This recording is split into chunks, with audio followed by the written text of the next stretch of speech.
Hey, what's up, guys? My name is Joseph, and I'm going to be making videos for these new truck drivers getting into this industry. Currently, it is 9:51, January 10th, 2023. It's 57 degrees outside, and it's raining.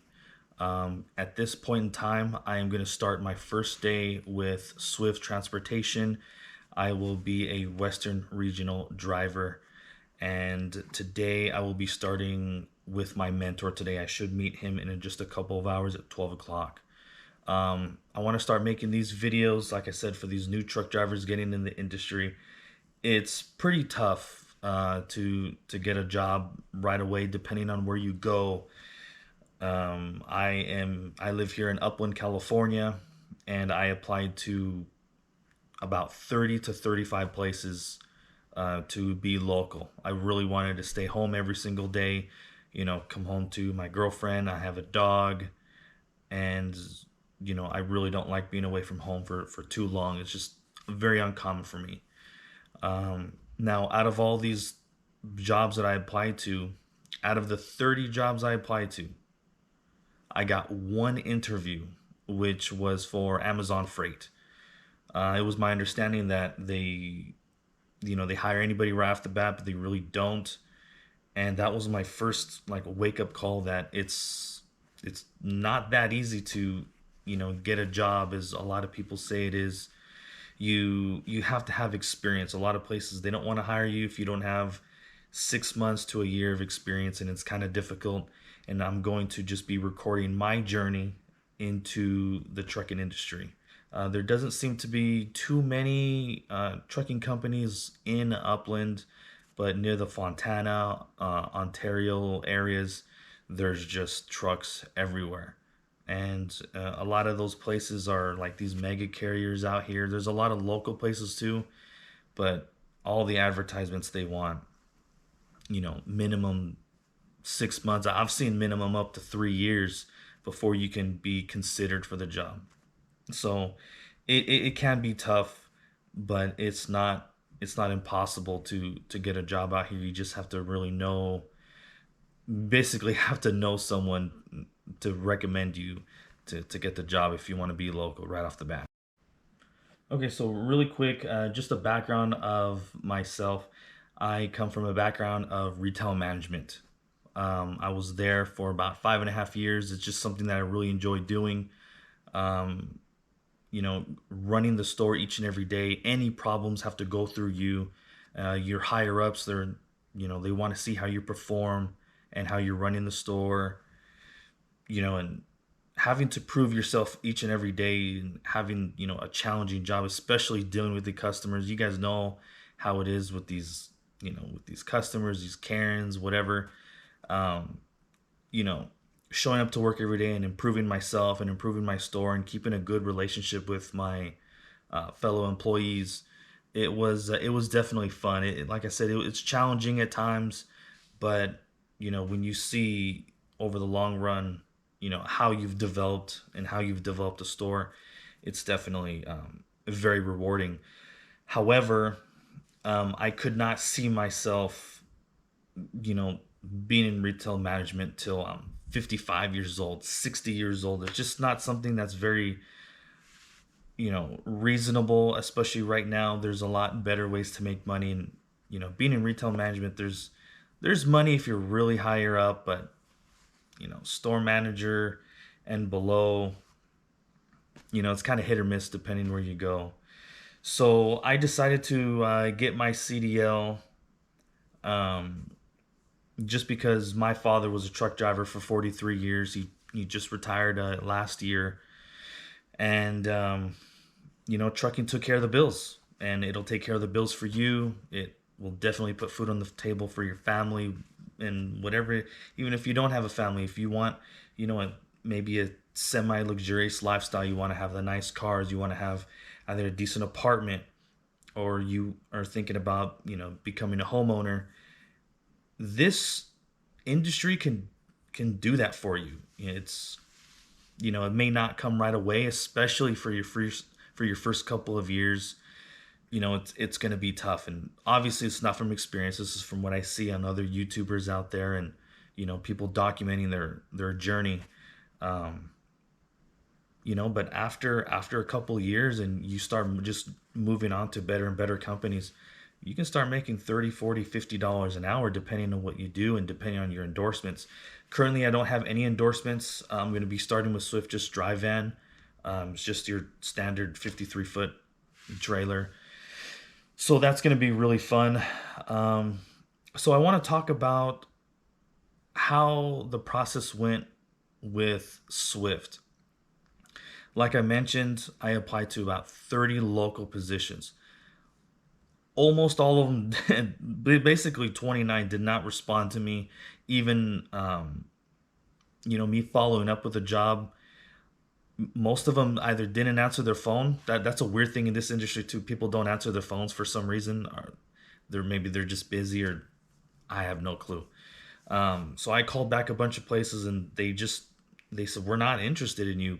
You need experience, or they want to have experience coming on. And I understand. If you put yourself in their shoes, would you want to hire someone right off the bat with no experience? It's You really don't. There's a lot of issues that can come up. They're just It's a hazard out there. There's a lot of new drivers who just don't know what they're doing, and you can just wreck their truck. And these trucks are, hundreds of thousands of dollars, depending if you get them new or used. Even used ones can range $60,000 and up. And you really just don't want to hand a new person $60,000 and trust them right off the bat. Even with training, and sometimes it's not enough. So, um, my last resort was to go over the road. It's not something I wanted to do. Like I said, I want to be home every single day and, come home to my family. But at this point in time, it's not that I had no other choice. There's other places like Cisco and McLean that you can apply to. They generally take a lot of the new hires over, but it's a lot of like physical labor. And I've came from a lot of warehouse work. I worked at Amazon as a delivery driver and FedEx Ground for a couple of years. And I've kind of put in my time with the hard work, the big heavy. You have to lift on 150-pound boxes and deliver them door to door. It gets tiring after a while, and there's jobs out there that are just dropping hook, like Swift, for example. And if I don't have to work hard, I don't want to. I'll just basically just be driving for a while, and that's the hard part.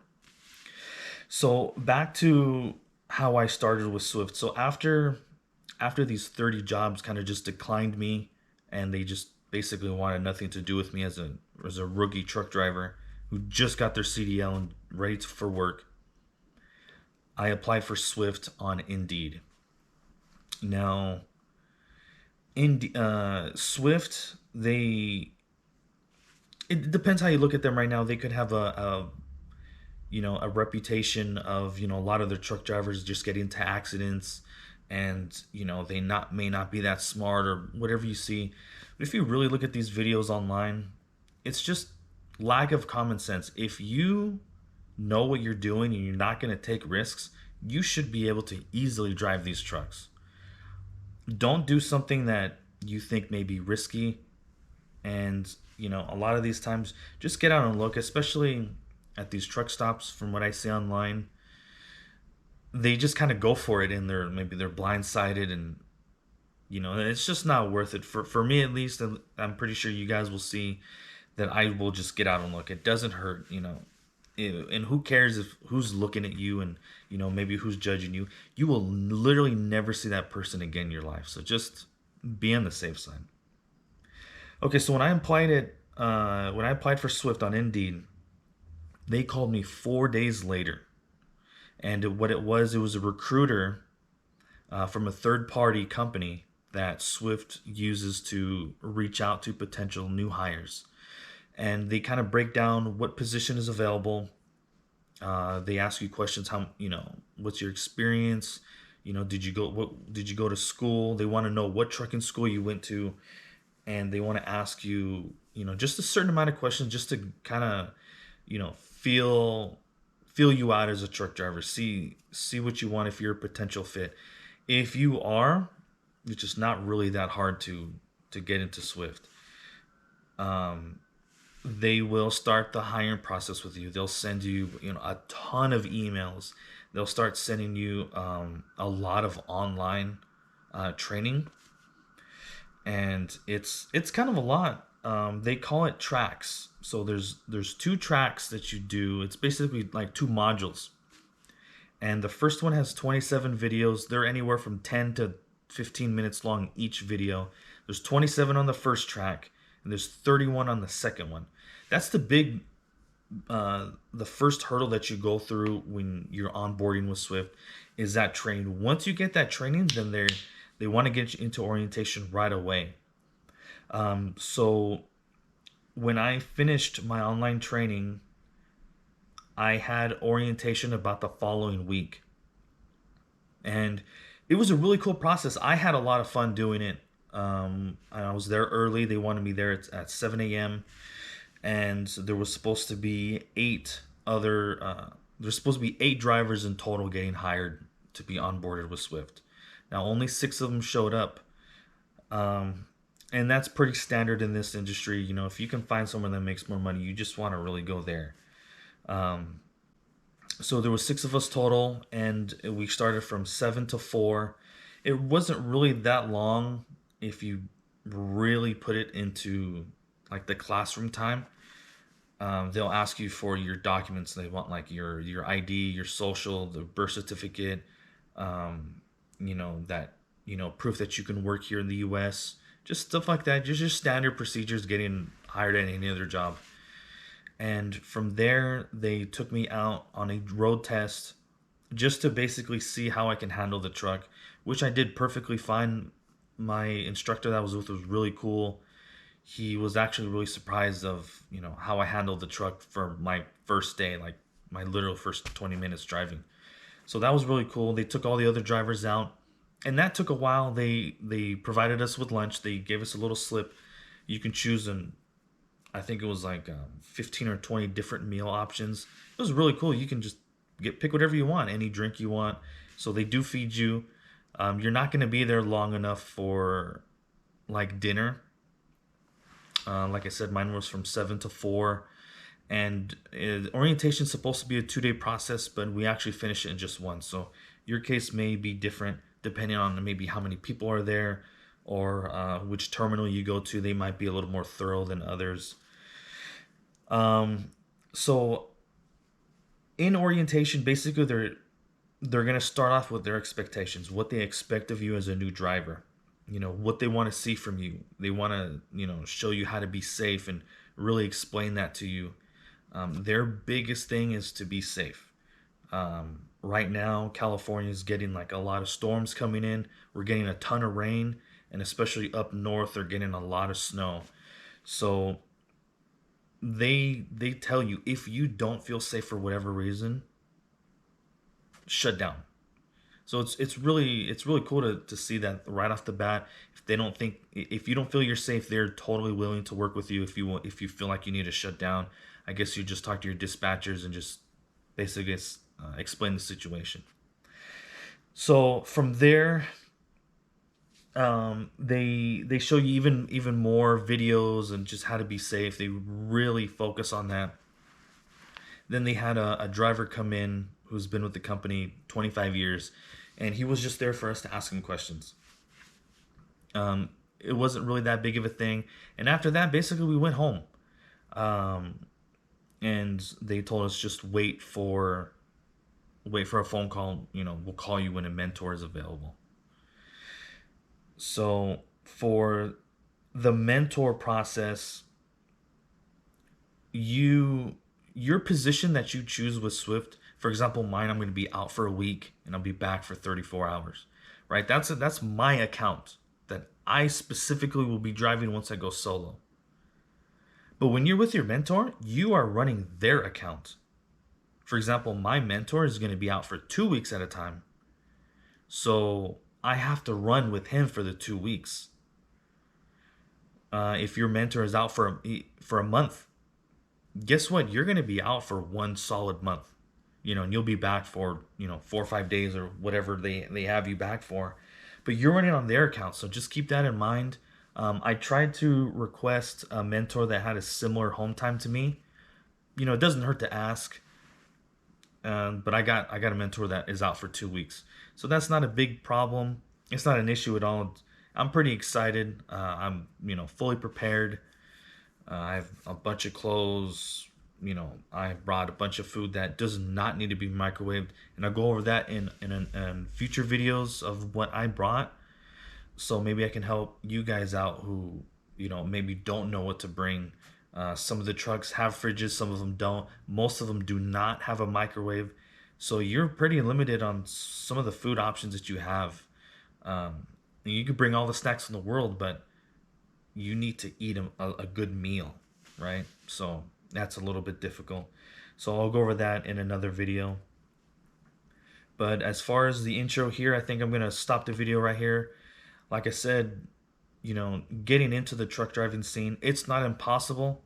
I know a bunch of guys who got in local, but most of them, it's because they knew somebody. If you're just coming into the scene just by yourself, applying just everywhere, which I do recommend, just apply everywhere. Even if the places say you need 3 months experience, 6 months, even a year, I still applied. The worst that they can say is, you know what, no, we don't want you, or come back when you have more experience. Okay, no problems, no big deal. Nobody's feelings got hurt. But at least you took that chance.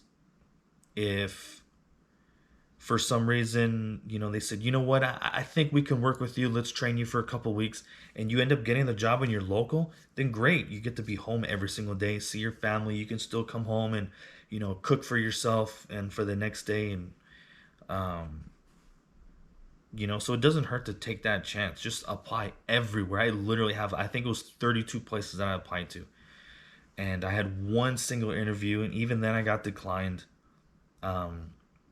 So OTR is pretty much my last option.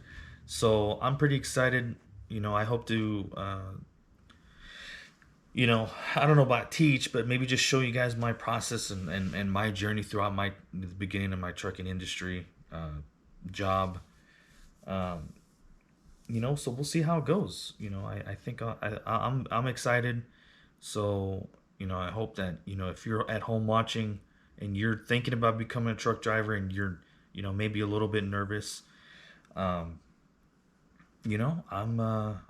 can be your example, somebody to take a look at and just see how it works. So we'll catch you guys on the way to the terminal. All right, guys, I just hit the road. I'll be there in about 20 minutes to the Swift terminal. It's raining pretty good out here. It's still about 56 degrees. So it's kind of weird for it to be so warm and to be raining. It just seems like it's usually colder when it rains. But yeah, guys, so this is a hell of a first day I'm gonna have, all this rain on my first day of driving. So I hope you can hear that, the rain pretty good. But yeah, guys, so hopefully you guys have a better first day than I did with all this rain. And we'll catch you guys right when I get to the terminal.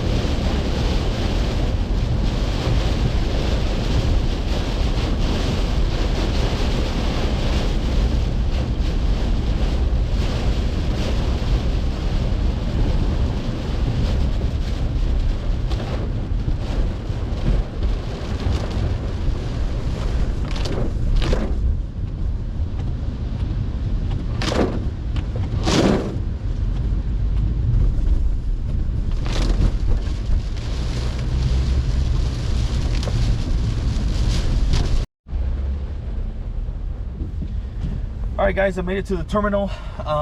It's still raining, but not that bad. So what's gonna happen is when you first start, you're going to stop at the security guard, and they're gonna ask you for your ID, and from there they're gonna ask for your driver code. They're gonna ask you for your driver code, and then they will. I guess she handed me just a temporary parking pass. So for it's 11:27. I was supposed to meet my mentor here at 12. Just came a little early because of the rain. So yeah, I will meet him at 12 o'clock, and from there, I'm hoping I can drive my car into the yard,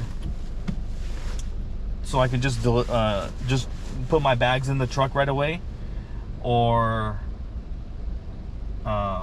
you know, something like that, so I don't have to walk from here all the way over there, you know, wherever the truck is at, because it's, you know, it's raining, you know, decently well right now.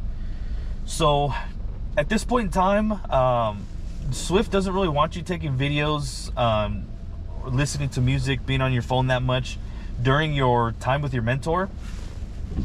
So I'm gonna be taking notes, you know, on, you know, what's going on throughout the day, so I can, you know, talk about it in, you know, the videos coming up.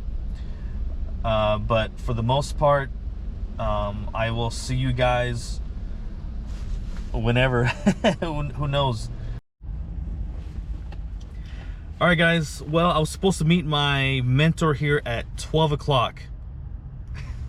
It's currently almost 1:20. So I guess what's happening is that when he called me on Saturday and told me, hey, you know, I'm going to be your mentor, you know, the truck's going to go in the shop, it should be ready by the time that we meet up. So apparently the truck is still not ready. Now I'm not sure what happened to the truck. What was so wrong with it that it needs to be in the shop and it's still not fixed, like 3.5 days later. Almost, you know, in 40 minutes it will be exactly 3.5 days. So I'm not sure what's going on, you know, but I'm still in my car. All my bags are still here. I don't know what's going on.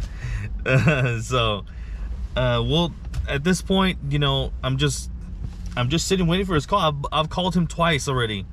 I called him at 12:15, and I was saying, hey, you know what, I'm already at the terminal, you know, let me know when you're here. I'm early, you know, and just, I don't know. I don't know. He says he's transferring his stuff from one truck from the truck that he was using to the new loaner truck. So I understand that, you know, there can be a lot of things that you have to transfer over, because you're basically like, for example, this gentleman is living in his truck basically for 2 weeks at a time.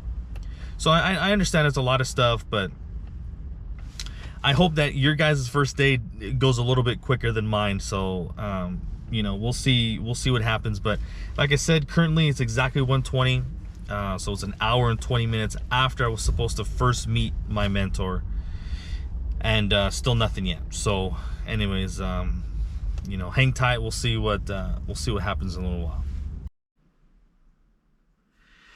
Hey guys, so I made it home after 10 days, so it wasn't exactly my 2 weeks that I was supposed to be out.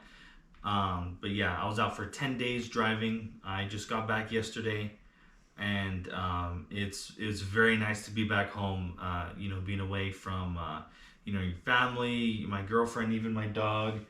You know, it's very nice to be back home. Just to make this video kind of quick, you know, because I can't go over everything that I've learned in my 10 days. You know, I'll try to summarize it a little bit, and you know, I'm going to go back out for another, you know, 2 weeks or so, however long that really is going to be.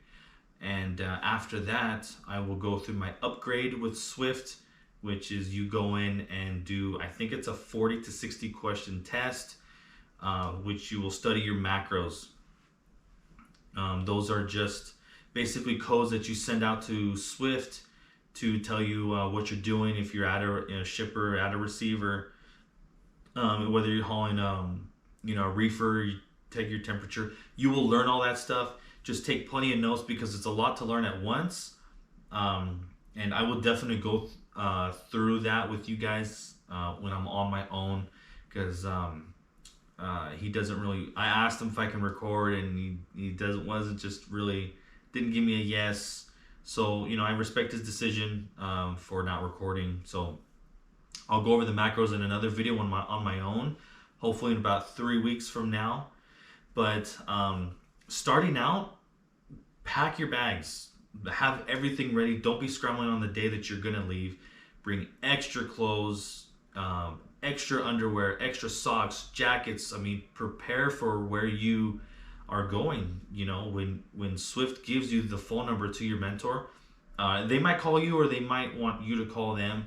Ask them how long are you out on the road, you know, and where should we expect to be going, so you can dress appropriately, bring enough clothes, bring a bunch of food. For me, after about a week, I ran out of my food, so I brought a loaf of bread, PB&J, cans of soup, because I also have a food warmer that just plugs into a 12-volt outlet inside the truck. So that's how I had my hot food. Not all the trucks come with a microwave. Most of them, as a matter of fact, do not. Ours didn't. And the fridge that the truck has, he didn't. he said it without saying it, but basically he didn't want me to use his fridge. That was all his fridge. So everything I brought, all of my food did not need to be refrigerated and does not need to be microwaved. Certain truck stops will have food that you can get, but in my experience, literally just out on 10 days on the road, it's not good food. Bring your own food. Try to work with what kind of food you need to be eating.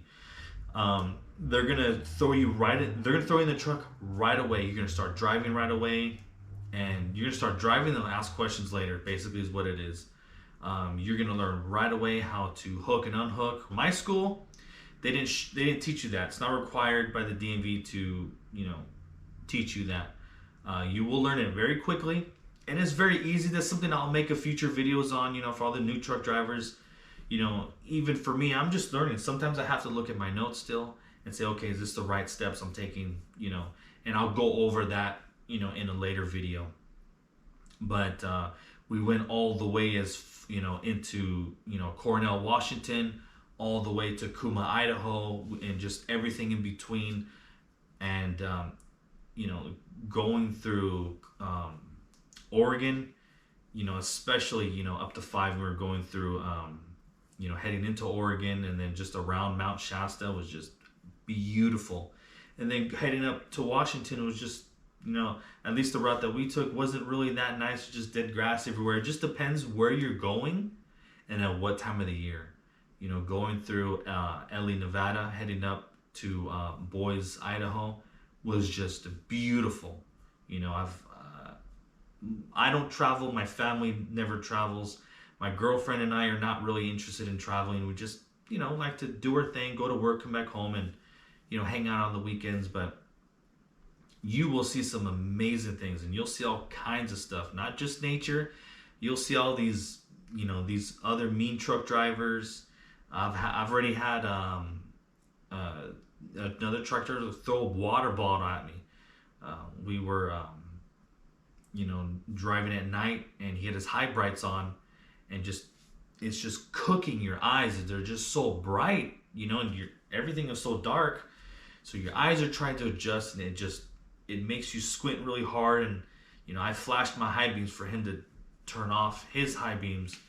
And right when we crossed paths, he threw a water bottle at my truck. I think me asking him, hey, can you please turn down your high beams, pissed him off. So you don't know what kind of other truck drivers are out there. In my experience so far, it's been a 50-50. You're going to get some grouch, or, this person will be really cool with you. He'll talk to you for a minute, whatever. And as a new truck driver, I don't drive really that fast. I kind of stick to the speed limit, as I'm learning how to drive with a fully loaded trailer, or even an empty, how fast to make your turns, whatever. these other truck drivers are going to be on your butt. So, just put your emergency flashes on, your four ways, whatever, and they'll go around you. And then right when they're right in front of you, flash your high beams, let them know that they can enter your lane in front of you. And sometimes they'll give you there's a button, you can just tap it and it just flashes your lights really fast. And in other words, thank you for letting me in. And just turn off your flashers and just, there's a lot of driving etiquette out there that you will learn. I will also, cover that in a future video. There's so many different things you're going to learn, but as of right now, just try to focus on Swift. So far, I've had a great experience. My mentor's super cool. He doesn't have that many rules in the truck. Just don't slam the door and don't track in your dirty shoes inside. Try to, stomp on your steps outside so you can clean your shoes there. That's all his rules that he had.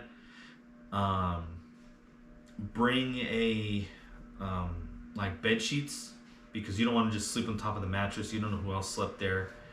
Blankets, just everything that you need to be comfortable, and just be prepared. You don't want to be like, oh man, I really wish I brought this or that or whatever. For the most part, I had a really good time. I give it a 9 out of 10. I seen beautiful things. I drove through very nice areas. I've even seen wild reindeer going through LA, Nevada. Was really nice. I think my number one, word of advice is take notes. Right? You're not always going to remember every single thing your mentor tells you. Take notes on your phone. You even write them down if you have to. All of your macros. There's certain macros you send at certain times. Make a section. When you go to a shipper, these are the macros that I need to be sending in this order. These are the steps I need to take. When you head to a receiver, there's different macros you need to send, in a certain order. And okay, so yeah, you're gonna send your macros at certain times. You will learn how to do that. Just take your notes. Just read them out whenever you get to your shipper, receiver, whatever's going on, and you will be fine. The driving, the driver etiquette, backing, getting to different guard shacks at your shipper and receiver, that will all come in time.